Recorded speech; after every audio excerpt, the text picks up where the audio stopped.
All right, so today we're diving into something I think we all want to know more about. Yeah. It's happiness. Mm-hmm. How to actually make it last. Yeah, Everyone has their own like little things they do to cheer themselves up, but we're going deeper than that today. for sure. There's this article, Secrets to Lasting Happiness. I know this one. It's from That's Life 24/7. Yeah. And it has some pretty surprising stuff in there. It really does. It Yeah. actually starts off by reminding us that we're not just kind of stuck with whatever level of happiness we've got. Right. Like, it's not all genetics or just, luck of the draw. Yeah. It turns out about 40% of our happiness is actually influenced by the choices we make. Oh, that's good to hear. Right. Because that means we have more control, Way more than we might think. Yeah, absolutely. Okay, but we're not just talking about like fleeting joy here, right? Right. We're trying to figure out the stuff that makes happiness last. Exactly. And that's where the article gets really interesting. It's not about chasing these big highs and then crashing down. It's about creating this foundation of well-being, you know? Yeah.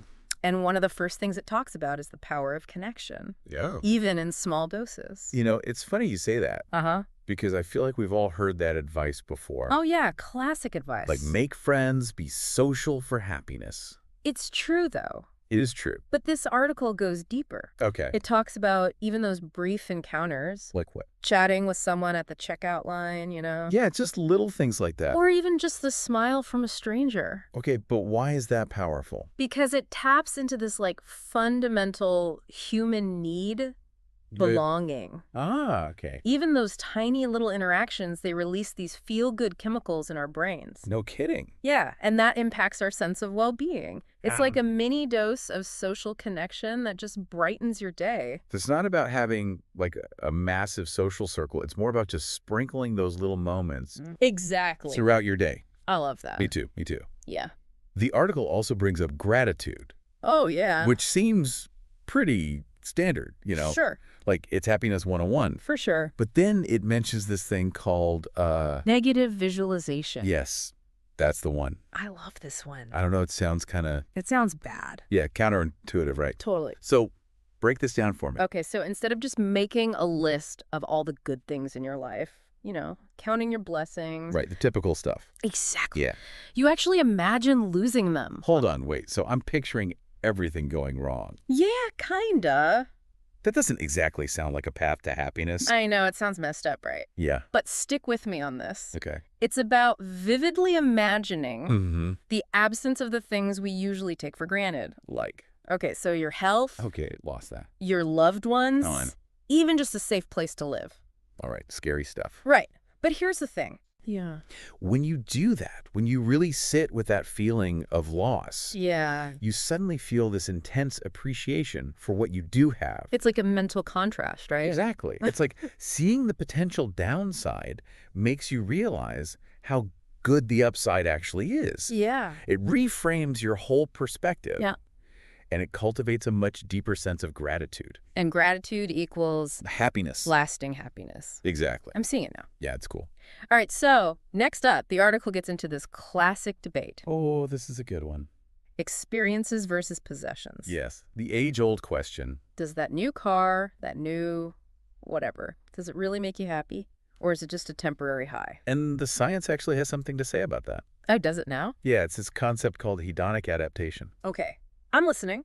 Basically, we humans, we adapt really quickly to new stuff. So that shiny new car. Yeah, in a couple months, it's just your car. Just a car. Yeah. Okay, yeah, I get that. But experiences... They create memories okay. that we can revisit and enjoy long after the event is over. Like that saying, you can't buy happiness, but you could buy a plane ticket. Exactly. Well, I'm sure some people would argue with Oh, that. for sure. Right. But I think the point is Yeah. to really be mindful of what your own experiences tell you. Yeah, good point. Good But point. what genuinely brings you joy. Yeah, what's it for you? Is it the new outfit? Or is it that trip you took? Exactly. It's all about being intentional Right. with what we're choosing. Absolutely. With what we're prioritizing in our lives. Yeah. And speaking of being intentional, the article talks about savoring those positive experiences. Ooh, yes. It's not just about having them. It's about actually, like, soaking them in. Right. And that's where mindfulness comes in. Okay, I was going to say. This ability to really be present in the moment. Yeah. It lets us fully experience and appreciate those good things.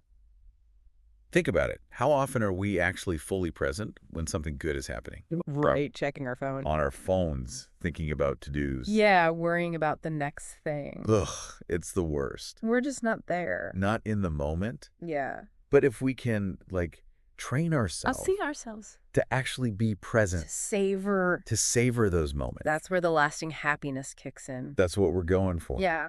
All right, so far we've got social connections, gratitude, prioritizing experiences, mindfulness. It's a good list. What else is in this happiness toolkit of ours? Well, up next, the article goes into the mind-body connection, Okay. how taking care of our physical well-being actually directly impacts our happiness. Oh, that makes sense. Right. Because it's hard to feel happy when you're, like, exhausted. Yeah. Or just run down. Totally. So exercise and sleep, probably at the top of that list, right? You got it. Yeah. Exercise is like a natural mood booster. Mm. It releases endorphins that make you feel good. Yeah, everyone's familiar with the runner's high, Mm. but even just a brisk walk Oh, yeah. can make a difference. Absolutely. And then sleep? Oh, sleep is crucial. Important. When we're sleep deprived, Yeah. our emotional regulation goes out the window. Oh, I know that field. We get irritable, we're reactive. It's like all the good feelings are just inaccessible. Yeah, totally. So getting enough sleep Yeah. is giving our happiness a fighting chance. Makes sense to me. Right. Now, here's something that surprised me in the article. What's that? It emphasized the link between sunlight and happiness. Yes. Really? Yeah, I mean, we all love a sunny day, Of course, who doesn't? but I didn't realize there was an actual scientific connection To happiness. to happiness. Yeah. Oh, tell me more. So there's this like fascinating interplay of mechanisms. I'm intrigued. Sunlight helps our bodies produce vitamin D, Okay. which is super important for mood regulation. Gotcha. And it also triggers the release of serotonin. That's our feel-good chemical, yeah. right? Exactly, the one we were talking about earlier. So basically, sunshine's like a happiness cocktail. Pretty much, yeah. I like that. And there's another layer to it, too. Okay. Sunlight helps regulate our circadian rhythm. Right, our internal clock. Yeah, the one that controls our sleep-wake cycle. So getting enough sunlight during the day helps us sleep better at night, which then feeds back And that into... positive mood loop. It's all connected. It's all connected. I love it. And you know what else is surprising? Hit me. Spending time in nature, Okay. even in winter, Wait, what? can significantly impact our happiness. Hold on. You're telling me that going outside when it's cold and gloomy is supposed to make me happy? I know, it sounds counterintuitive. I need you to break this one down for me. Okay, so research shows that connecting with nature, Mm. even during those colder months, Yeah. has these profound effects. Like what?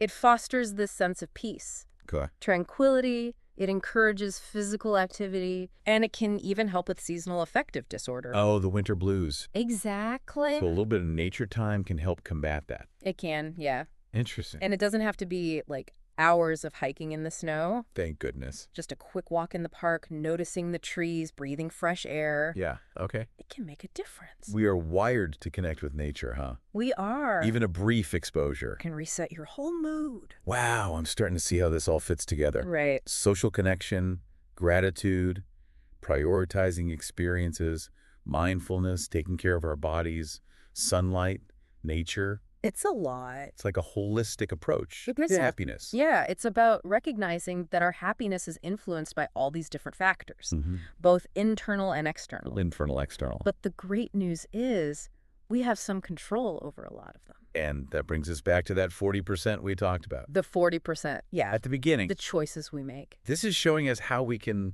like, actively shape our own happiness. Well, it's exactly. But before we get too excited about all of this, Yeah. we got to shift gears a little bit Okay. and talk about another powerful tool for lasting happiness, Yeah. goal setting. Good one. Really? You know, goal setting usually gets talked about in terms of like productivity, getting things done. But achievement. yeah, achievement. Yeah. This article makes this really cool point about how it actually connects to lasting happiness. Okay, I could see how, like, having goals gives you a sense of purpose, Yeah, direction, totally. but I don't know, is that enough for happiness? It's a good question. It seems like it needs to be more than just, like, checking things off a list, you know? You're right. Like, there needs to be something deeper there. It's not just about the achievement itself. Yeah. It's about the process Okay. of striving towards something, Okay. overcoming obstacles, Mm. learning along the way. Okay. I like that. When you reach a goal, Yeah. especially a tough one, Yeah. there's this surge of satisfaction, Right. this boost to your self-belief. So it's like you've proven to yourself that you can handle hard things. Exactly. That's got to be a huge confidence boost. Huge confidence boost. Does the article say anything about, like, how to set goals that actually lead to happiness? It does. Because there's so many different areas of life you could focus on, right? Oh, yeah, for sure. Like, where do you even begin? It suggests starting with your values, Okay. those core beliefs that drive you, the things that really matter to you. Okay. Because if you achieve a goal that doesn't align with your values, Yeah. it's not going to bring you lasting happiness. It'd be like winning a lifetime supply of something you hate. Exactly. It's technically a win, but Not really a win. not a fulfilling one. No. So once you've figured out your values, Yeah. setting goals that match them becomes a lot easier. Okay. That makes sense. Like if one of your core values is personal growth, Mm-hmm. maybe your goal is to learn a new language or take a class in something you're passionate about. I like it. If family is a top value, Yeah. your goal might be to have more quality time with your loved ones. Makes sense. Makes sense. It's all about aligning those goals Aligning, yeah. with what truly matters. Now, the article also talks about planning for, potential roadblocks. Oh, yeah, obstacles. Because, let's be real, life rarely goes exactly as planned. Never. Right. That's where resilience comes in. Okay. It's not about being pessimistic. Right. It's about being prepared, Okay. anticipating challenges, Okay. and having a backup plan so you don't get totally thrown off course if things go sideways. So it's like that hope for the best, prepare for the worst kind of thing. Exactly. We're not letting those setbacks completely derail you. Yeah, it's about having a flexible mindset, being adaptable. Okay. And it actually ties back to that negative visualization thing we talked about earlier. Oh, interesting. Yeah, by mentally preparing for challenges, Yeah. we actually reduce anxiety. Okay. And we feel more equipped to handle them when they do pop up. I see the connection. It's about being like proactive Proactive. rather than reactive I like that. in our pursuit of happiness. Mm-hmm. Okay, so to recap, we've got aligning our goals with our values, Yep. having a plan for those potential obstacles, Uh-huh. and then cultivating resilience. It's all connected. All key ingredients for lasting happiness. They are. But it's not about setting one big goal and then just like coasting, right? Right. It's an ongoing process. Okay. Our values evolve. Yeah, Our goals shift. of course. We're constantly being presented with new challenges, Yeah. new opportunities for growth. It's about embracing the journey Totally. and finding joy in that constant pursuit of what matters most. Couldn't have said it better myself. This has been such an insightful deep dive. We've covered so much ground. It really has. It's incredible. It's been great exploring all this with you. Yeah, absolutely. And it's important to remember that pursuing happiness, Yeah. it doesn't mean being happy all the time. Oh, for sure. Life has its ups and downs. Definitely. That's normal. That's part of it. part of the deal. It's more about building those habits, Mhm. those mindsets Yeah, that help us weather the storms for sure. and then really appreciate those sunny days when they come. Easily. And don't forget that 40% The to 40%. keep coming back to it. The power of choice. We have a choice to focus on the negative Yeah. or to cultivate those habits that lead to lasting happiness. Such a good point. It's pretty powerful to think about, right? It is. Like our daily choices actually shape our overall experience of life. They really do. It's kind of amazing, right? It is. We've been given a whole new perspective on happiness. Mm-hmm. It's not just this thing that like Yeah. we're chasing, you know? It's out there. It's something that We can grab it. we can actually build. We can create it, yeah. I love that. That's one of the best things about this whole deep dive. The article isn't just telling us, be happy. Right. It's giving us actual things we can do, steps we can take Like actionable steps. to actually increase our happiness. And it's really encouraging to know that, like, even small changes Oh, yeah. can make a big difference over time. Absolutely. Like, whether it's just having more of those little connections Mm-hmm. throughout the day. Those mini connections. Yeah, those mini connections. Yeah. Or taking a few minutes to practice gratitude. Gratitude is huge. So important. Yeah. I love that question you asked the listeners earlier, too. Oh, which one? The one about, like, what's one small step they can take today to be happier? Oh, yeah. Because it really highlights that We have the power. we do have the power. The power to choose. Yeah, we're not just victims of circumstance. It's choice every day. It's such a good reminder that we don't have to wait for, like, yeah. something big to happen. Some huge life change. Could be We can start right now. right now. with what we've got. Well, we've reached the end of our deep dive. I can't believe it's over. I know, it flew by. Time flies when you're talking about happiness. It really does. But we unpacked a ton of insights So many. from that article. And I hope everyone listening is feeling a Yeah. little more hopeful. A little more empowered. Yeah. Maybe have some new ideas to try. A whole toolkit. A whole toolkit of happiness strategies. It's been so fun exploring all this with you. You too. Remember, folks, happiness is a journey. Not a destination. Not a destination, exactly. Keep experimenting Keep learning. and keep choosing joy. Couldn't have said it better myself. Thanks for joining us on the deep dive. Until next time. Stay curious. Keep diving deep into the things that matter most.